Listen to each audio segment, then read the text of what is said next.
Hi, welcome back to Cooking with the Korean. Today I get to go down to the boat club and talk to one of my favorite chefs, Chef Duncan Omarzu, down here at the boat club below Fitgerz Inn. So come on, let's go take a look.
And so, I guess, can you introduce yourself a little? My name is Duncan Omarzu. I'm the executive chef at the Boat Club Restaurant and Bar in the Fitgerz building.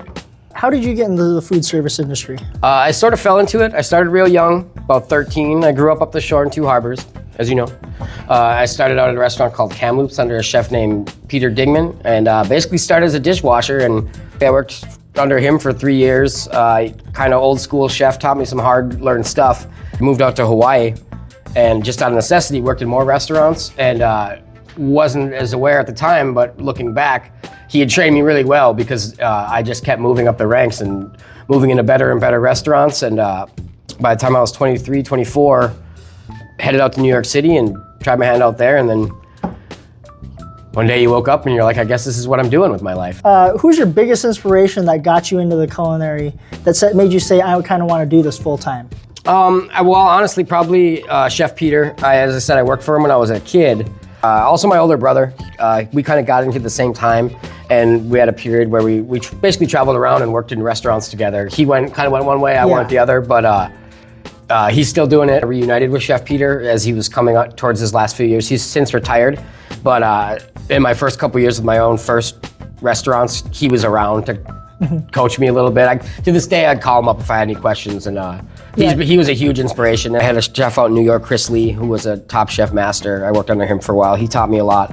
I've read all the Bourdain books, and you go to, I've always been more inclined to cook, like chef memoirs and cookbooks. So once I kind of ran out of mentors, I started seeking my own, teaching myself. Yeah. There's a never end to the education in the culinary arts. You could learn and learn and learn and learn and learn and learn. So I just try and soak up as much as I can. What is your favorite dish to cook for the impressiveness factor?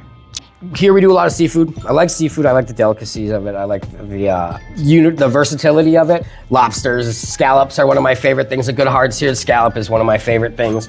I love duck. We do a lot of duck here, which is fun. It's real elegant, real easy to make look real nice. My parents are vegetarian, you know that. Gluten-free, that's something you gotta do nowadays. Vegan food, vegetarian food, new ways to do things gluten-free. One thing we do here new is our coconut shrimp is gluten-free. Yeah. Because we actually use Rice Krispies in the breading. So that's one of those things that you have to work with. What is a must-try menu item here at the Boat Club? Our menus are seasonal, so there's some new stuff right now. We've got a 5-spice braised short rib right now that we're doing. We braise it in the hard Duluth cider. One of the dishes that I've carried with me since my Hawaii days right now is a stuffed salmon, seafood stuffed salmon. So you got lobster, scallop, shrimp, crab in like a ricotta cream cheese based stuffing. inside of a fillet. And we broil that, and it's topped with a fennel cream sauce. And it's sort of that licoricey, sweet, savory. I brought back an old dish, an apple brie chicken. It's a skin-on, bone-in chicken breast stuffed with pancetta and brie. We sous vide that, and then pan-sear it, serve it over a mushroom risotto with apple chutney. Like a spiced gingery apple chutney. We do fresh oysters all the time, which we're one of the few places that do. And we do a oyster du jour, so we'll do lots of different types of relishes and gels and compound butters, and do a special oyster every week. What is your favorite lazy meal for yourself? Like you're at home and you just need to make something quick. Okay, bear with me on this, but one of my favorite just comfort things that I do, and as far as I can tell, it's my recipe, and I've actually put it on menus before, but it's essentially a grilled peanut butter and jelly sandwich. You grill both sides of the bread, lots of butter, peanut butter one side, jelly one side, scrambled eggs in the middle. Fold it up. I'm gonna try that. It's people always think it's weird, but there's something about it. It's like it's that sweet, that savoriness. It's comfort on comfort. There's so many like it's the perfect hangover meal. Yeah, so many comfort hangover meals are savory meals, right? Yeah. You know what I mean? Where it's like you mix that sweetness with the. Well, realistically, I would say the most consistent thing I eat on an average day is a piece of toast with jelly. Yeah. Well, it's the quickest, right? You know, sorry, line cooks and chefs and everybody in the kitchen, we don't have a lot of time to eat. Scrap sandwiches. How many times do you get to sit down and eat a meal? Like sit and eat. Almost never. Unless I go out.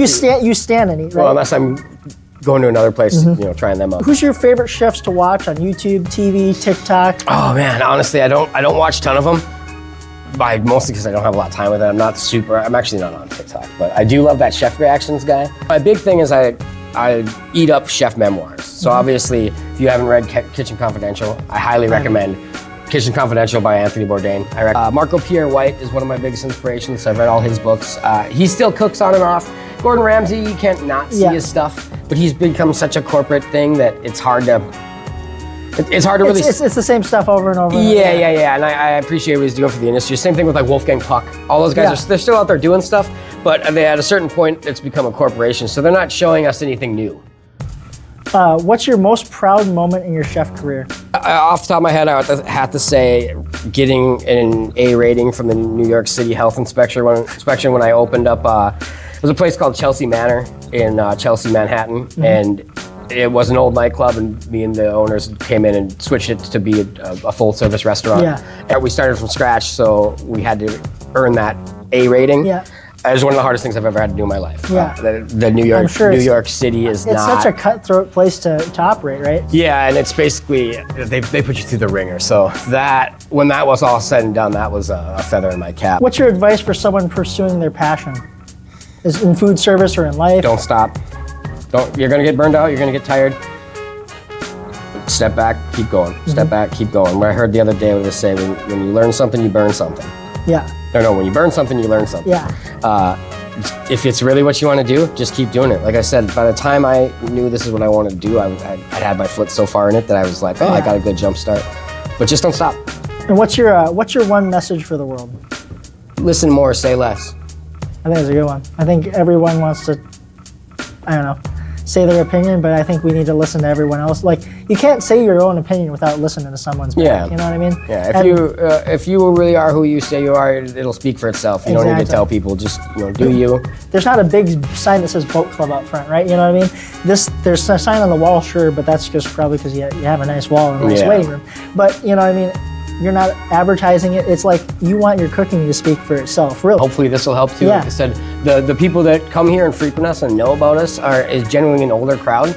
So hopefully one thing I'm trying to do is get the word out there. Look what we're doing, and that it doesn't, you don't have to go to the cities for a nice night out. You don't have to go far away. You don't have to spend a ton of money. Yeah, and realistically, everything's expensive now. A lot of the things that we hear about is just that this place is too expensive, and we are. I mean, food's expensive, but compared to other places, you're spending like at a nice steakhouse, you can spend like a couple $100. Oh yeah, you could get a meal here for just as much as you could to go at Olive Garden. Or I looked at your menu, and to be honest, I was like, I said, this is not as expensive as I thought. Well, you can certainly spend. You can certainly spend a lot of money here if you want. King crab legs, filet mignon. Yeah, I saw you had the king crab leg. I was going, oh my God. I'll have to show those to you sometime. Those are crazy. They're as big as your arm. Really? Yeah. Oh, that's crazy. But I mean, you could certainly. But that's not everyone's gonna do the king crab leg, right? Like I said, our brunch menu is very approachable. You can certainly have a nice pasta. I didn't even know you did brunch because I looked at what time you were going to be open at because I wanted to come kind of before. Do you have any social media or anything or stuff you want? Just my Instagram, which that was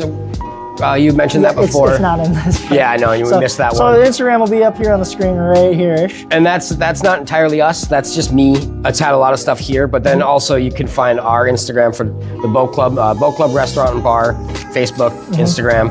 And that's gonna advertise all of our upcoming events, we do stuff with plays, et cetera, et cetera, et cetera. And where can they, if they want to find and make reservations here, where can they find you on the internet? On our website, just boatclubrestaurant.com. All right, thanks for your time so much. Yeah, thank you.